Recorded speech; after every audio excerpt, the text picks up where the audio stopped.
Hi, I'm James. And I'm Antony. And this is Words and Numbers.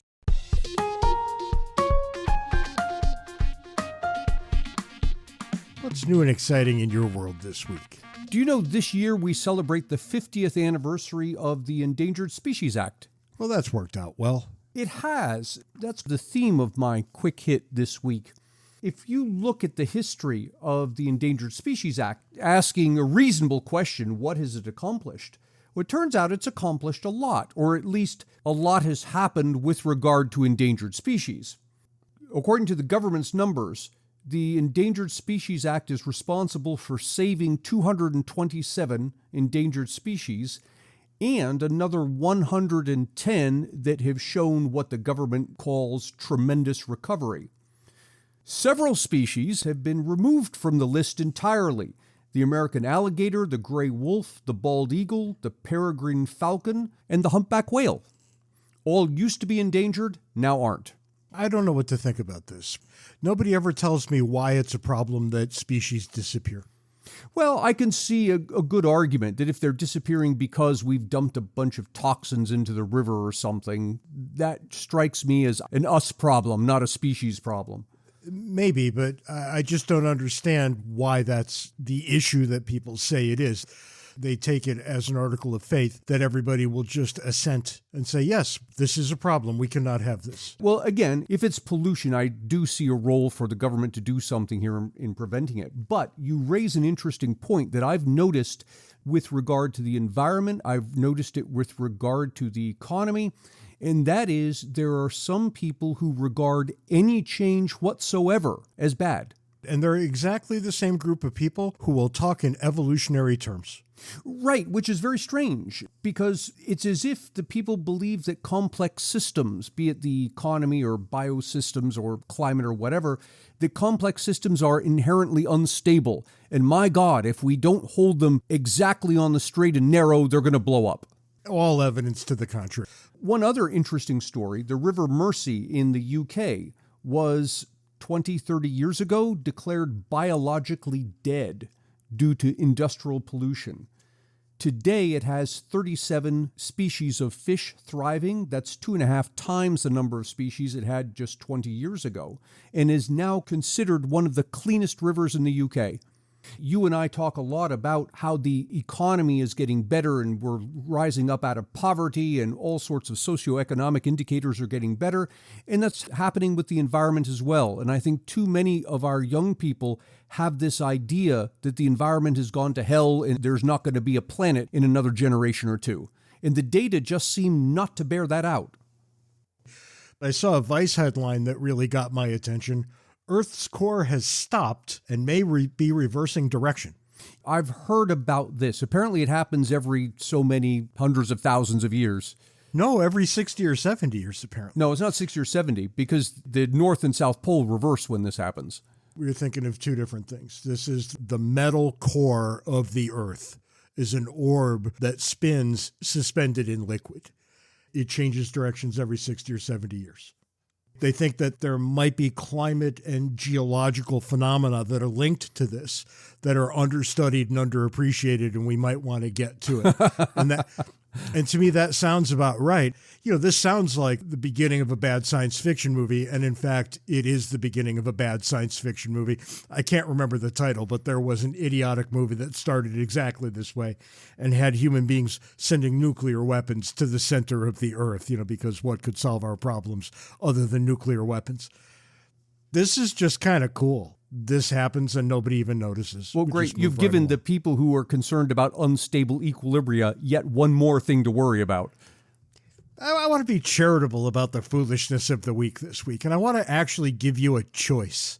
Do you want to talk about our friends in China, or do you want to talk about protesters with Justice Kavanaugh? Give me the protesters with Justice Kavanaugh. Okay, sure. The Chinese thing, 80% of the Chinese have had COVID. I heard that some of them were actively trying to catch it. If the Chinese are telling you it's 80%, it's really 178%. Right, yeah. But I digress. Off to Kavanaugh's house, protesters are showing up at his house, or showed up at his house, on the 50th anniversary of Roe versus Wade to raise a big stink about his recent opinion in the abortion rights case that everybody thinks they know about but don't. And here we are with people who think they can invade a man's private life because they don't like how he did his public job. I just wonder how far they would want that to go. Should we all be allowed to protest in someone's front yard if we don't like how he's done his job? It just seems to be in very poor taste to me. Well, what bothers me more is the apparent attitude that he's equivalent to a congressman. That is, that he's supposed to represent their interests. And that's not what the Supreme Court's about. And I agree with all of that, but I just want to throw them all into the same pot and ask the very simple question. At what point do you say it's private time now? Right. And look, I'm not talking about the constitutional answer. I'm talking about the decent answer. Because I'll tell you what, if I'm in a restaurant in D.C. and a congressman who I don't particularly care for shows up and sits down, I don't give him a hard time. Mm-hmm. He's there for dinner. And if I'm going to leave somebody alone in a restaurant, surely I'm going to leave him alone at his house. Go protest his place of business. That's right. And it doesn't mean I won't write things that are scathing in their quality. This just rubs me the wrong way.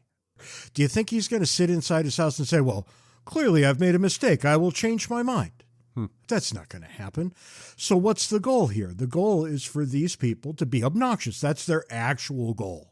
It's behavior like this, perhaps less so from the public than from the media, that has created this environment where pretty much the only people who are willing to run for public office are people who are shameless. We keep this up, we may end up with the same thing. The only people willing to accept Supreme Court nominations are people who are shameless. And you might recall somebody showed up at Kavanaugh's house not that long ago looking to kill him, right, with a bag full of weapons and duct tape and what have you. And sooner or later, some fool is going to make a run for that front door. And then we're all going to find out what kind of security Justice Kavanaugh has at his house. For one-stop shopping for all things James and Ant, visit our website, wordsandnumbers.org. If you're a full-time college student looking for something educational, fun, and free, apply to join me and James and several faculty who have appeared on Words and Numbers at the inaugural summer seminar on the theory and practice of classical liberalism.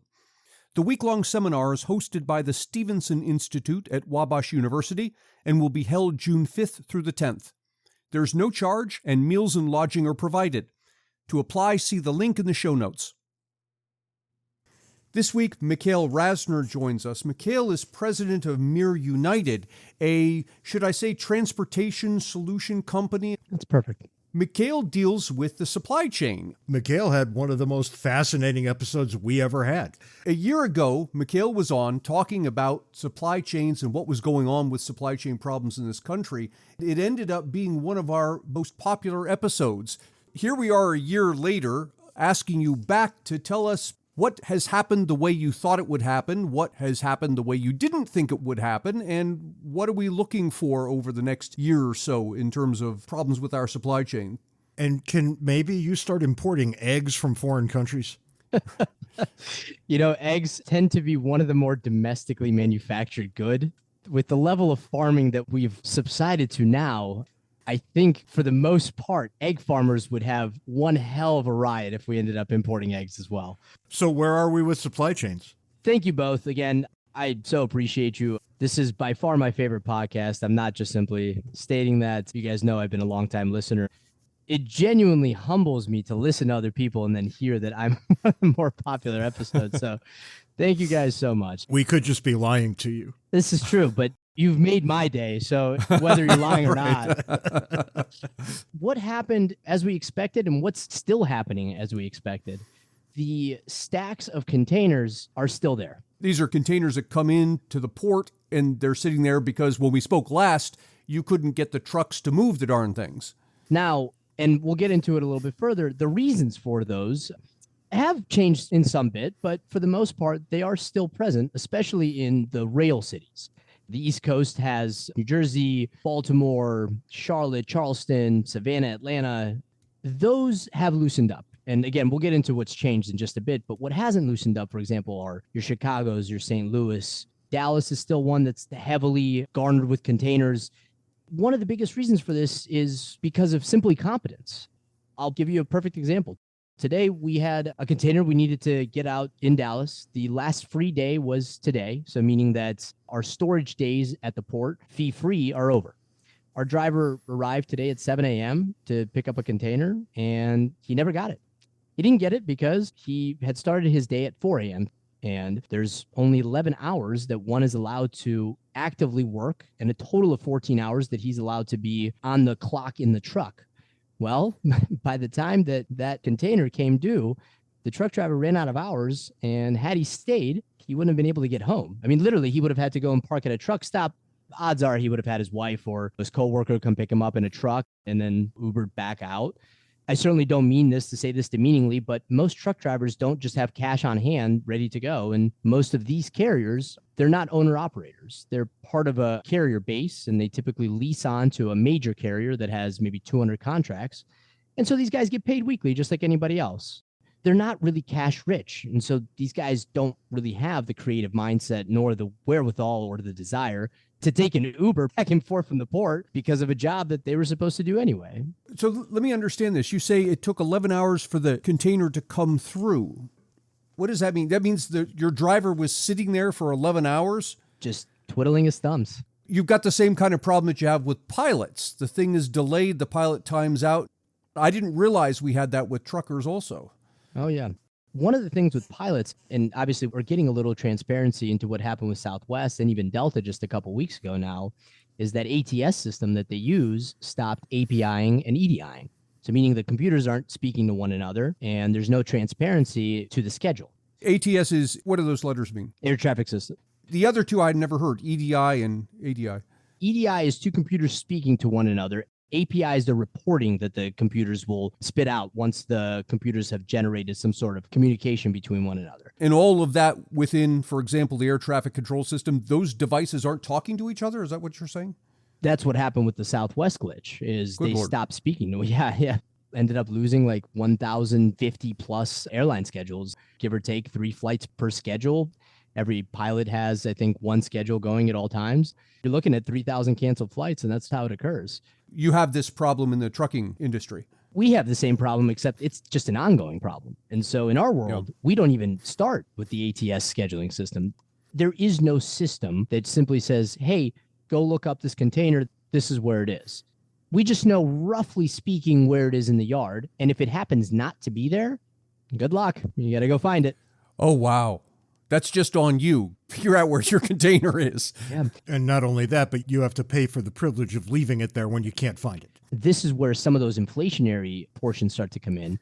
My driver is going to charge me detention, especially in California. That guy cannot be in there fee-free. He's got to get paid. We get about an hour to 2 hours for free. That's typical. And then after that, we get charged about $100 an hour. Good God. So he's sitting there, you're paying him, and everything because someone can't find the container? Yeah. There's 2 areas that are very black about this, and then there's a very large gray area in between. And that large gray area is the middle class business. They don't have folks like myself that work internally inside of that business that can go in and figure something out, try and make enough phone calls to really figure where this container is. Natalia, she's our director of import-export, she made the phone calls to figure out where the container finally ended up being. And then we still had to wait 2 hours to get the crane operator to go and pick it up off the ship and go and get it. Oh, my God. It's not like I've got enough pull to say, hey, I need to speak to the crane operator on the phone right now and tell him where to go get it. We just so happened to get a little lucky today. We do every day because we make enough phone calls to do so, to find that container, to get this thing processed. I'm not going to mention clients in this case, just simply because they weren't super understanding of this, but certain clients will just simply say, we're not paying you back for this. You need to figure out how to solve this, Mikhail. We don't care that you're a boutique company. Yep. Other clients will say, and this is the gray area, they don't realize that they can't do much about it because they don't have the pull to go find another broker or find another carrier that's going to be able to service this, because they may have 10 more containers coming into the port that they need us to then pull out. So they're going to pay us just simply because we did the work. At the end of the day, you would think that the ports should be in charge of this, but oh boy, they certainly will not pay for that. As you're talking, I'm picturing in my mind the video I've seen of the robots in the Amazon facility automatically moving around and picking up product and taking to where it needs to be. It seems to me that solution works here. I mean, everything needs to be scaled up because you're dealing with shipping containers, not small packages. But nonetheless, the technology exists. What is going on here? It's a case of nepotism in a certain way. And some of it is legitimate nepotism because you can pay, I believe it's $50,000 a month to a certain terminal and you get what's called free flow, meaning I can go in and out 24/7, just about, get my container whenever. And typically those big box stores, they'll have something like that with their own carrier. The really higher end project management companies will also have something like that. Mitsubishi Project Management has that on the West Coast. If you get in with them, they can utilize that contract. From there, you've got to go in line. Okay, so XYZ company is saying that they need to pick up a container. Their LFD is this. We've only got this many appointments. And it's just this massive bottleneck that exists. At every port, it's a different issue. In California, it's because of the longshoremen. They only allow, I think, up to 2,000 employees. They quite clearly need far more. I don't want to quote that number exactly. I think it's more than that, but it's 2,000 active longshoremen that work at one time within the ports of Oakland, San Bernardino, and Long Beach. They are learning as fast as they can, but they only have so much reach and they're part of a union. So it's not like overtime is just able to be worked at their discretion. So for $50,000 a year, is that right? A month. A month. Oh my God. $50,000 a month, you can in effect jump to the front of the line. It's like TSA pre-check for a port. It's not even per port, it's per terminal inside of the port. Oh my God. Yeah, so Miami has two major terminals. We have the Miami terminal and then we have Everglades. I'd have to check. I think we have three major terminals. Long Beach has 8. Oakland has 2. The terminals within the ports, are these private entities or these belong to the Port Authority in the various cities? This gets really interesting. 70% of our ports are owned by China. Oh, by China? Huh. Yeah.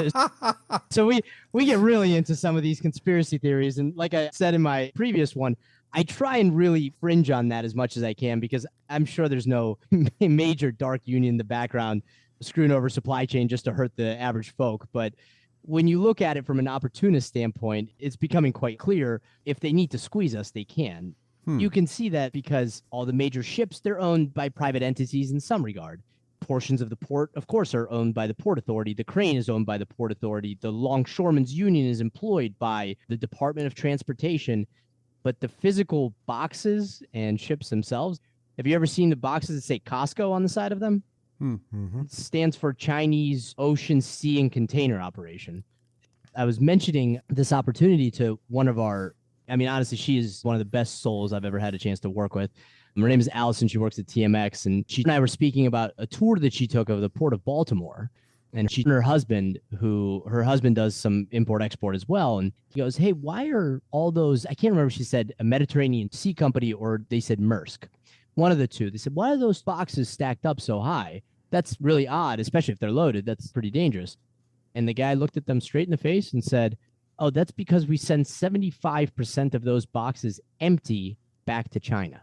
Wow. We're shipping a tremendous amount of product to China. Is there no product to put in them, or is this just one more inefficiency? It's another inefficiency. I had an issue today in Nashville. We had a driver show up. He was in line for not a tremendous amount of time, about 2 hours. Pulls up, and the lady goes, hey, sorry, there's no more 40-foot high cube. Slightly higher to allow for machinery to come in. He said, no problem. Give me 30 minutes. I'm going to do what's called flex this booking so that I can look for a 40 standard. She goes, oh, no, don't do that. We don't have any 40 standards either. We had the same situation we had in Dallas today. We had the situation in Nashville where the driver ended up waiting about 4 hours. Thankfully, he had a clean clock and had the opportunity to wait. But that's 4 hours of $100 an hour that we're going to end up having to be billed back for. And we can certainly go and charge the client. But again, you do this at some scale and, 1,000 containers a month at $400 per day. You're looking at some massive inflationary numbers. Those guys are going to just put that cost right back into the product that they're selling. This is mind-blowing to me, particularly given my understanding of how efficient American business has become necessarily. We do the just-in-time inventory, so you order something, it's produced almost on the spot, gets to you as quickly, as low cost as possible.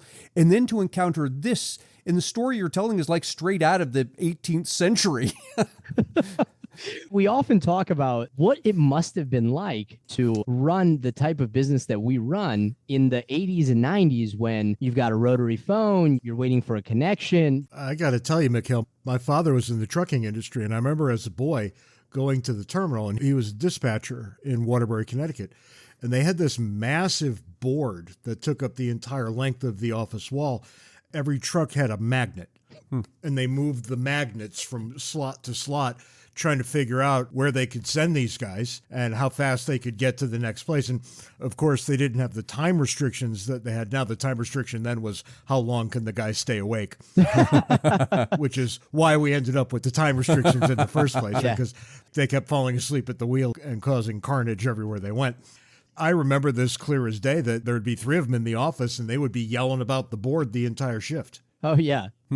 They're called ELDs, and this is domestic trucking. So we kind of look at our business in a couple different ways. One is the international side that we do, and one is the domestic moves that we make. The domestic ELD, which requires drivers to keep certain hours, came out in 2016. It came out in January as the regulation officially passed. They said, hey, you've got 6 months. It was that same time that Houston's grid went off and we faced those 3 storms in the South. The rates for domestic trucking were triple what they are on average in that year. Yeah. I don't envy you this job. It must be, I mean, you're a young guy and you seem to have a pretty good attitude, but this would make me crazy. I got to give another shout out. We have a mindset coach. Her name is Maggie Fromm. Her entire job is just to deal with our weekly issues and to have a therapy session or a mindset session with every single person.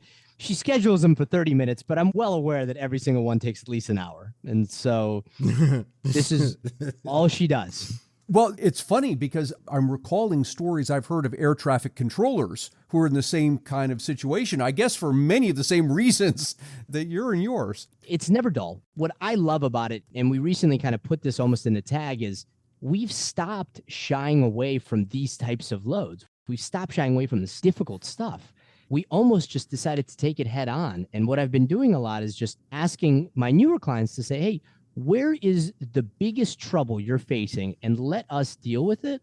I can't tell you what that's done. Last year, we were 34% up year over year in just like our baseline business, just because we started really initializing that initiative with our clientele. And it's been amazing.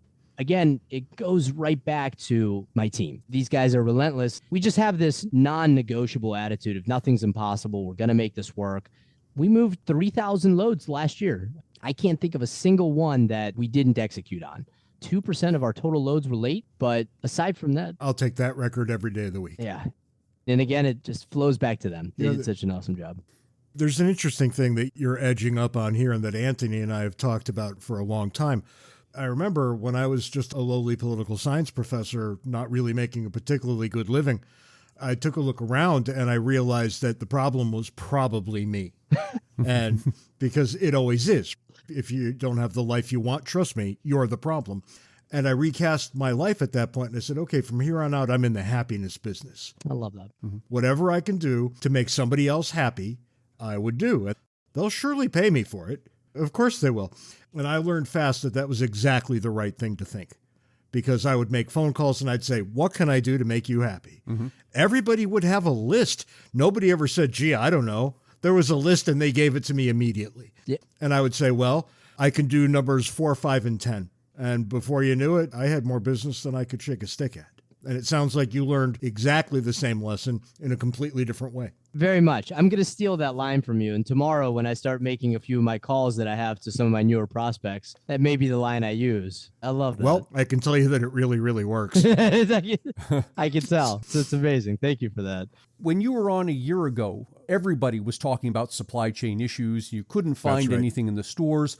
I think things have improved substantially, but still, let me back off on that. I do think things have improved, but I also think that people have gotten used to. I know from listening to my wife, well, this is not the week to buy peanut butter because it's not there. So we wait till next week. We've just kind of adjusted to that sort of thing. Do you see things markedly better than they were last year? And how long, if ever, do we get back to normal? It's such an interesting point you bring up, because I wanted to mention that actually within our conversation. Is it's so interesting how consumers have in fact adjusted to some of the shortages that we do experience. It's also interesting how, I don't know if it was the last episode or the episode before, where we talked about people with the righteousness of driving an electric vehicle, not seeing that it's just a coal-powered vehicle, but it's just hidden. We are sort of experiencing similar aspects of that now. The supply chain issues, they haven't concluded by any means, but the largest portions of them have consumer-wise concluded at approximately the end of Q3 of last year.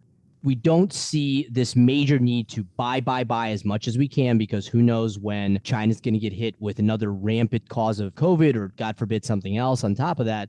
You're seeing a lot of the stock that is sitting inside of warehouse finally start to spin out, but we're missing some very intricate and very needed technology pieces.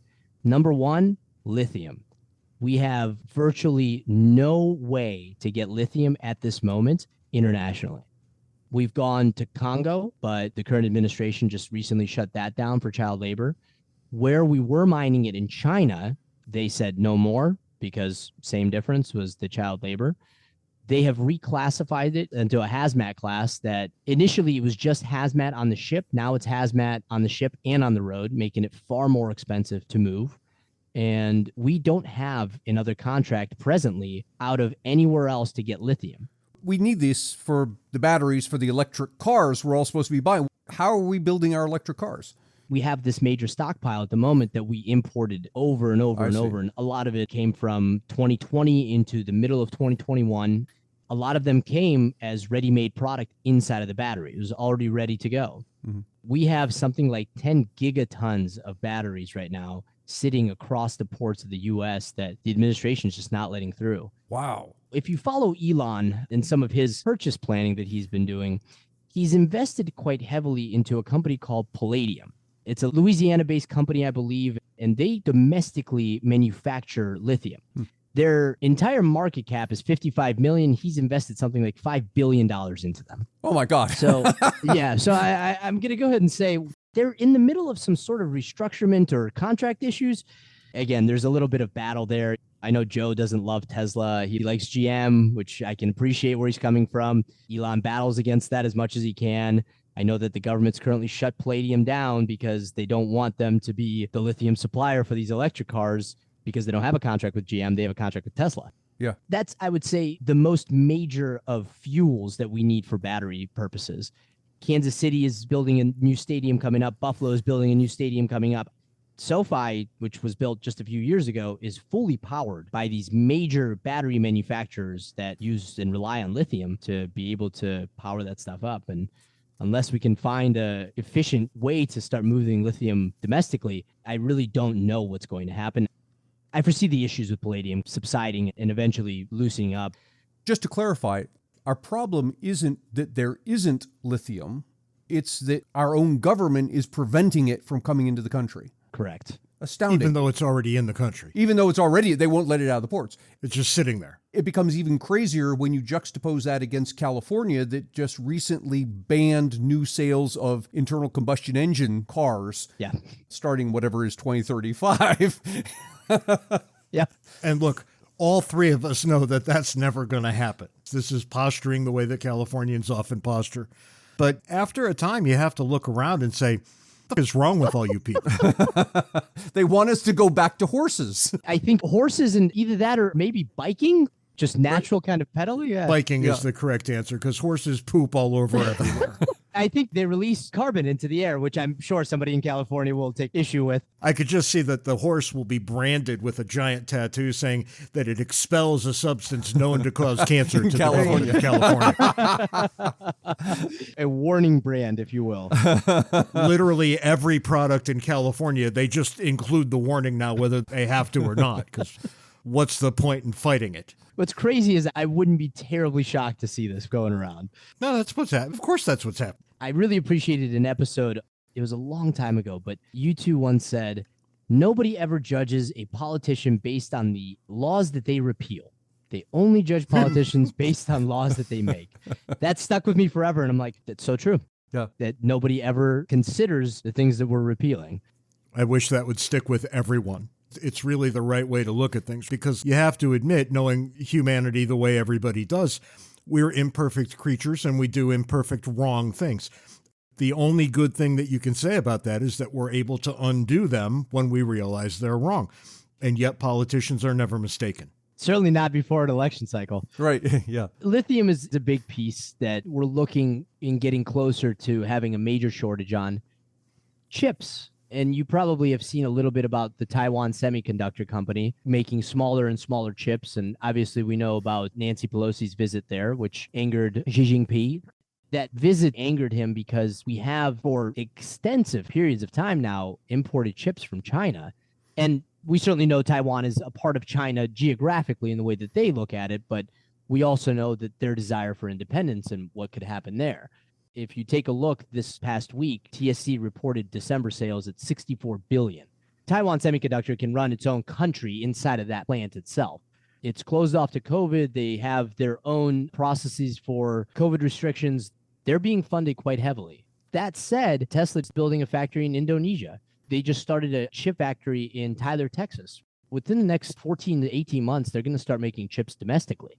Those chips are very much needed for cars. Yeah, no, that's right. Anybody who's looked for a car, new or used, knows that you are going to pay. Something I'm looking to do for my father is I'd like to get him a new car sometime in the next year or so. He just wants another lease, and I'm looking to upgrade it.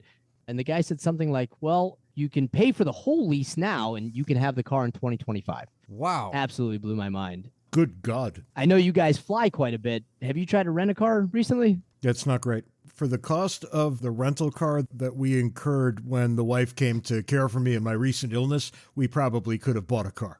If you can rent a car, it's so outrageously expensive. We could have bought a used car and then abandoned it at the airport when we left. James and I were in North Carolina recently. I rented the car. I got there before him. And I walk out there. The guy says, take any car on the right-hand side you want. And I look in the right-hand side. It's all sports cars. All of the other ones were gone. So we're tooling around in a Ford Mustang. I was going to ask you if it was a Mustang. Nicest car I've ever driven. Because I had the same issue in Pittsburgh recently. Did you have the one where I don't think you could fit like two shoes in the trunk? You have to put it in the back? Yeah, that's right. One. Yeah. That's the one. I'm like, this is great. Perfect for travelers. Yeah, Perfect for travelers. Cars are having a tougher time, certainly on all parts. I know when we last spoke, car parts themselves were not so much in short supply, but they were just difficult to get to. But the resounding theme that I'm hearing from my clients that make final-like product, typically not your food importers. Food, for the most part, is steady. Consumers have adjusted. You're absolutely right to say that there are times when peanut butter is just not there. Certain things just don't get there. Mm-hmm. But my clients that have crane companies that make ergonomic gear, that make any kind of accessories to cars, that have a portion of the final product finished, like siding for homes that maybe is just something you're going to put on. All of them say the same thing. I'm waiting on $10,000 in parts to issue a $10 million PO, and I can't get the parts. Yeah. Anything that you can imagine that needs some kind of chip reader, anything that you need with a lithium piece, anything that you need with just small bits, we don't know where they are. We are potentially looking into getting into the procurement side. Huh. Hey, why not? The market's there. Yeah. Someone's got to find a solution, becoming a little bit of a Go make everybody happy. That's right. We like being that one-size solution and boutique because typically in order to get the type of service that we offer, you really need Kuehne+Nagel. You need these major forwarding companies that have 50, 60 employees per department, 10 departments across the board. There's 11 of us. 5 of us are contracted salespeople and 6 of us are operations. Goes back to that point earlier. We're just relentless and we're willing to do the work to make it happen. So many more companies like mine could exist if it weren't for the major, they call them megas, the major 3PL companies out there holding a lot of the new hires that they get hostage with these non-competes and non-solicits. Most people aren't willing to go to bat against that because even in my world, I took a pretty significant size hit monetarily. I couldn't even start the company until after that hit. And so I was just very lucky to have gotten past it. I imagine I'm not the only type of person that's out there that's interested or willing to be a relentless boutique-like brokerage, but they're just not willing to take the risk of leaving one of these mega carriers to do it themselves. It's interesting you say that because to my understanding, non-competes really became a thing back in the .com era. I was CFO at a .com and had to sign a non-compete. But the idea then was your company has some valuable intellectual property that they don't want you stealing and taking somewhere else. But listening to you, it sounds like now these things have been weaponized. That's right. It's not intellectual property. I just don't want you helping out someone who might end up being a competitor. Leaving just because you can make 10% more money or something is what they'll say. But wow. Yeah, sure. Of course. I don't have to Right. give you a raise because I know you can't go anywhere. Exactly. Oh my God, that's evil. Yeah. That's the right word. Here's the thing. A lot of the non-competes actually won't hold up because judges know better. But you have to challenge them first. That's one. Yeah. Where they get you, they won't say that you're soliciting clientele. They will say that you're soliciting their truck drivers. And there's virtually no way to know if you are or aren't. Huh. With my former firm, I had to quite literally sidestep the entire industry and work as an import-exporter working in the drayage market because I knew my former firm did none of that. And so I knew that carrier base, I did not have to check this major list of 300,000 carriers that the judge handed down and said, hey, you can't work with any of these guys for the next year. And so the same thing happens with a lot of these guys that do try and challenge this is they get potentially past that initial cost. You know, maybe they put down a $5,000 retainer to their attorney. That goes away fairly quickly because the in-house party will start arguing, well, how do they know that they're not taking the truck drivers they were using before? Can we see their book? And then that all of a sudden starts to say, well, no, you can't see my book. I will wait. And then as soon as they start back up, the whole process starts right over. In a lot of ways, this is just the marketplace of supply chain. I would say $1 in every $10 spent GDP-wise is on transportation. If we look at consumer spend, I think was about 14 trillion last year. Yeah, right. So 1.4 trillion in transportation costs was accounted for on that, and 5% of that is brokered. Has that remained relatively constant, or is the transportation cost diminishing over time? You'll see these big spikes happening in certain years, but on average, if you go out all the way to 1984 when they started collecting some of these stats, you can draw a pretty solid correlation line across it. So it's been steadily about the same, $1 in every $10. So 10% is just what we're going to be paying. Essentially. That goes to, for example, Cisco. If you ever, walk by a restaurant that just imports frozen fish or something like that, you see a Cisco truck sitting outside. Look, don't get me wrong. I don't think 10% is unreasonable by any stretch. Right. We're bringing stuff in from all the way around the globe. Right. Yeah. That's kind of a miracle that we can do it in the first instance, but that we could do it at a price that everybody can afford is really quite remarkable. It is. To that point, I know one of the things I predicted last year was that we would have a shortening of supply chains. You're seeing that pretty heavily happening now. I know I mentioned Tesla with their Indonesian company, a ton of companies. I think it was something like 50 between HP, Intel. They're all moving stateside. They're rediversifying a lot of their supply chain. Nearly all of our hardwood clients have stopped buying from the Far East. They have bought everything from South America since, I want to say, Q2 of last year. We've been doing a lot of work out of Brazil. We're seeing a lot of those trends starting now. Even Apple, they're moving away from some of their telecom overseas. They're moving everything domestically, building internets here. Meta is leaving a lot of their Indian companies over there. They're leaving a lot of their warehousing and sourcing there to build out warehousing and sourcing here to create more use cases for the actual metaverse itself. I think a lot of the companies that are doing this now are mostly companies that are able to afford it. Sooner rather than later, you're going to see some of these frozen goods companies looking into doing the same thing. Rice can come from places other than China. So let's back up a minute. You promised to tell me what's happened to my beloved peanut butter. Peanut butter, for the most part, is actually also domestically made. However, the domestic transportation market ebbs and flows just like any NASDAQ Dow Jones cycle that you can kind of see. It tends to be pro-cyclical.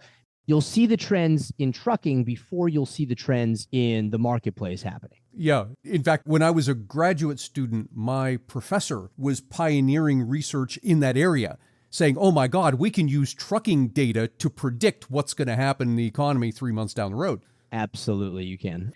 There's a few very key indicators, everything from truck sales. Obviously, you can get a pretty solid idea of what's happening based on those, as well as average truck count per carrier. And that obviously rose.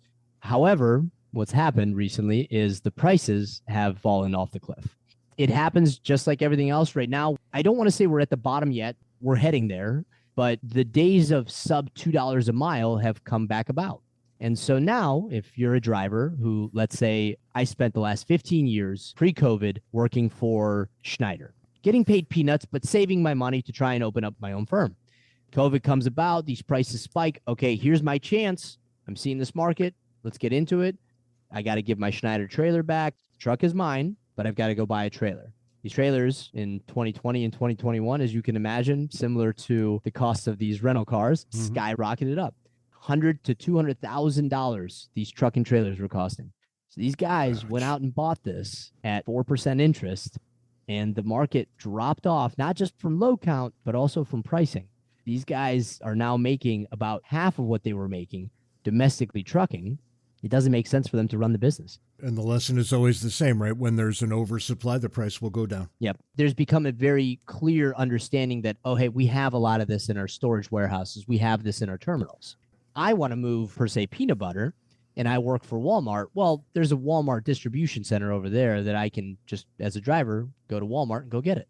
If I'm Walmart and my distribution center is out of peanut butter, what you typically do is you call a broker, you find a distribution center somewhere that has this peanut butter, and it exists. Then they get trucking pricing. I'm going to look at the market and say, okay, let's say you need to go from Houston to Dallas. I know that back in COVID times cost $1,100 for the truck to make. Peanut butter doesn't typically need to be refrigerated. It's a dry van move. You can load up to 45,000 pounds into a dry van, ship it right out. You can probably make a couple different stops on the way. Maybe not 1,100, turns into 13. Right now, if I wanted to move that same truck, $600. Walmart won't pay me a dime more than that. And so you've got this massive supply of carriers that are saying, no, I'm not going to do that. I'm either going to hold out if I've got my MC active, my insurance going. I'm going to hold out until I get the right amount of money, or I'm not going to move. I'm going to let it, as they call it, they say, let it rot. I'm going to let it sit. And so what you're seeing is this major drop off in trucking KPIs, meaning they're not on time. Walmart is notorious for having one of the most difficult systems to plug through. If you're 20 minutes late to your appointment, it's a nightmare. Sometimes you have to wait 3 days. Oh, my God. Yeah, because, again, there's no transparency. There's no understanding, hey, this truck is here. He's not going to make it on time. Sure, they have some of these systems in place for you to report, but it's humans just speaking to one another. It's not an EDI system that's telling the scheduler, hey, this truck's not going to make it no matter what. There's a major snowstorm in Wyoming. He's going to miss his appointment. In Dallas, it could be there's rain in Houston. They can't go on frontage road, so he can't get onto the highway until the rain subsides. He's going to miss his appointment. So now you got truckers that are just literally sitting there with a load of, again, per se, peanut butter, and they can't make that delivery because A, they don't have the appointment scheduled, but B, it wasn't really paying enough in the first place. And so they're not really willing to do it. In listening to you, it sounds like this is a fall off in demand. That is, the retailers at the end are not feeling overly pressed to get the product. Correct. Which would mean in turn, they're anticipating, or maybe even now experiencing, not tremendous demand for the product from consumers, all of which points to a slowing economy. Yeah. You're telling me you're seeing all of this pointing to recession. Very much. And I think between the three of us, we can, well, I shouldn't speak so brashly, but I think we can probably agree that we're in a recession at the moment or approaching. It certainly feels that way, or at least a mild one. I wouldn't say it's anything too pressing, but to your point, you'll have some of those skip days of product that you would expect to just be on the grocery stands. They're not willing to pay the additional amount to get the product like they were during COVID times because they knew they can get it right off the shelf. They can price it higher. We also know, to your point, how much peanut butter do you have in your house right now? A lot. I actually have a lot. All right. But that's exactly my point. Anytime it's there, we just buy it. Yeah. That's exactly my point. And so we can do that with, one of the biggest products that I know was very tough to get was isopropyl alcohol. Once we ran out of hand sanitizer, isopropyl was the usage, but same thing. Because of its Has class, that became really tough to move because these major big box stores aren't willing to pay the Has prices that it takes to get this thing over to the shelves. Most people already have a bunch of it at home. Yeah. There's a bunch of stuff that I can't imagine my life not containing, so I buy lots of it when I can. Price goes down, I stock up like a lunatic. And I think to the earlier point, consumers have really adjusted into that to be more, I don't want to call it hoarding, but to be slightly more hoarder buyers. Sure. Look, we're all Depression-era housewives now, right? Yeah. You see something that you can finally afford and you're going to go buy it. You smooth it out so that the shortage is now in the store. It's not in your house. Correct. That's right. In turn, it makes it appear as a recession, but we are typically just fine. And that's where the mildness kind of comes from. I'm not worried that there won't be any food. I'm worried that there won't be any Jif creamy peanut. right, yeah. The food I want. I know there'll be something edible on those shelves. But even then, it's that there won't be any Jif peanut butter this week. Next week, it'll be there. I'm not going without it for a week. That's crazy talk. I would say of all the things that have occurred, I, to some extent, have expected them, maybe not as quickly. The pricing drop-off for trucking, you could kind of tell around Q1, Q2 of last year that this was coming. The shortage on the West Coast specifically right now of imports, in big part due to, again, we don't really have the boxes coming in, have loosened up some of the ports, but a lot of the stock is certainly in the warehousing that people are able to get to in much faster fashion. The one thing I never expected was the significant drop-off in ocean rates. Last year, when we were speaking about this time, I believe a container from China would cost us something like $12,000 to $18,000. At its peak in July, it hit about $24,000. Talk about these middle-class businesses, they can't afford that, and they've got to look for new contracts. They've got to find something better. The prices now have returned not just back to normal, but there are pricing that exists out there for hundreds of dollars to export a container to China. Really? You're kidding. Hundreds. Down from 24,000. Yeah. I got to get into a different line of work. This sounds like an opportunity right here. Massive market. And so we've really pivoted quite heavily into the export side. Again, as just part of our business model is frequent adjusting, but also we get referred a lot because once we do the job once, people see the professionalism that we follow. And in turn, we have that opportunity to continuously prove ourselves. And so that allowed us to pivot more into the export side. And we did. And we had a ton of success with it over the last 7-8 months now, where we've been exporting more than we've been importing. That is the one piece I did not expect to happen for maybe 2 years from now, but I never expected them to get this low. That makes me really worried about why China is exporting 75% of one steamship line's containers to them for nothing. So it's making it really curious. What is the play here? Are we just trying to hog as much as we can to say, hey, one more major buy and here we go? Or are they just trying to squeeze the cost of containers and then it doesn't really matter whether you're paying a couple $100 to export it because I've got to go buy a container for $10,000? What's your suspicion? I think it's a little bit more of that former, where I think what they're trying to do is they're trying to have so many containers overseas. They're going to start to really squeeze the lines of business that tend to be less price conscious, raising their ocean rates. And the number one industry that is not price conscious, shockingly, is agriculture. And that's also where we get a lot of our machinery from, is from overseas. And it's not just the U.S. They're hogging a lot of these containers from all over. I think what they're attempting to do is to hold on to as much of that shipping power, exporting power, as they possibly can until the world really does come to that shrinking supply chain and find new contracts. Because it is going to take another 2 to 5 years to really establish like a solid base with a lot of that. We're going to have to look into Africa for a lot of our raw materials. We're going to have to look into South America for some of those mid-level finished goods. The days of that, who can extend the supply chain the longest, I really think they've come to an end. So I think China is just trying to extend that time frame for as long as they can. Mikhail, thanks for coming by again. Yes, thank you. As usual, you were both informative and entertaining, so I think there will be yet another invitation in your future. Thank you. Don't get all full of yourself. It might not work out that way. I appreciate that. Thank you. It'd be really great to see you again down the road. Thanks for spending your evening with us. In an unlikely turn, Ant and I walk away from this knowing more than we walked in. Thank you, Mikhail. Thank you both so much. And that's all the time we've got this week on Words and Numbers. Until next time, be sure to follow us on Twitter. Handles are in the show notes.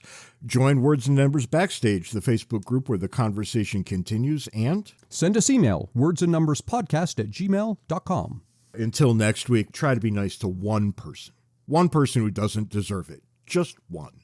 And who knows, it may turn into a trend. Give it a shot. You might feel good about yourself. You could say you tried. You tried, that's right. Till next week, can't take it easy. See you next week, James.